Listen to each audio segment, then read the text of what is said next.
This is Paul Mascetta with The Influential Mind, and this is part 3 in my 3-part series of how to get people to like you more. In this video, I'm going to share with you 3 more tips to get people to like you.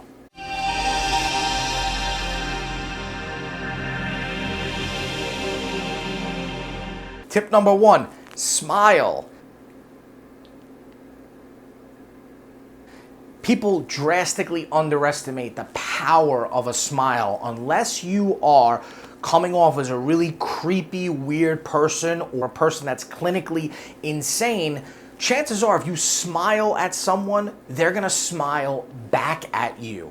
And what this does is it creates that kind of rapport and connection between the two of you and puts them in a position where they want to like you. Now, I'm not saying that if you just walk around smiling at everybody in the world that they're gonna like you, but what I am saying is that if you are in an interaction or a situation where you're communicating with someone and you want that person to like you for whatever reason, you need to make it your business to smile at that person. It's your way of showing that person that you enjoy being in their presence. And let's face it, who doesn't like people that enjoy being around other people, right? If I'm someone and I'm hanging out with you and you're constantly conveying to me that you enjoy being with me, I mean, unless I'm an annoying, ridiculous, erratic person, I'm going to enjoy, that's going to make me feel good, and I'm going to enjoy being around you, and I'm going to, as a result, like you more. The second thing, so simple, you can't overuse it, but you definitely have to use it, is to use someone's first name when you talk to them.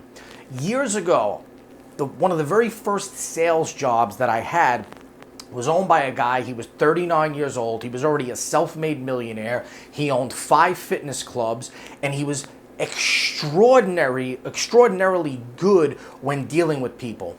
And he always spoke to me and addressed me by my first name. And he always told me that I should do that in a sales presentation for 2 reasons. Number 1, it makes the person that you're speaking to feel important. And the second thing is that it kind of puts them in a position where they have to remember your name. And as a salesperson, as a persuasive person, as an influential person, as someone that wants other people to like them, they have to first remember you and take you seriously. And one of the easiest ways to get people to pay attention to you and to remember you is to constantly use their first name, because it puts them in a position where they want to have to remember your name. Now again, it's not something that you want to use after every single sentence, because then it becomes redundant, then it becomes weird, and you start to kind of aggravate people a little bit. But you definitely want to sprinkle it throughout your conversations when you speak to people. And the third thing is you want to talk in terms of other people's interests. So this is one of those things that works well when you want people to like you and when you want to persuade people that are not on the same frequency as you.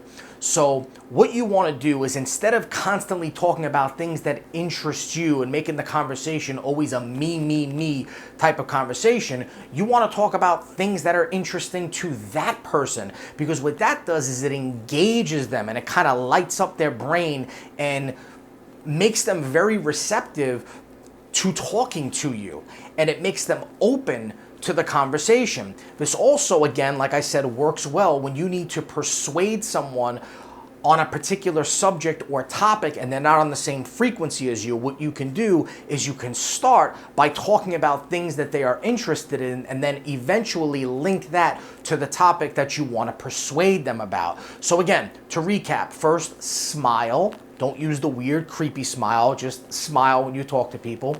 Second thing is, use the person's first name when you speak to them. Again, not something that you want to overdo, but you should use it from time to time. And then the third thing is, when you speak to people, speak to them in terms of their interests.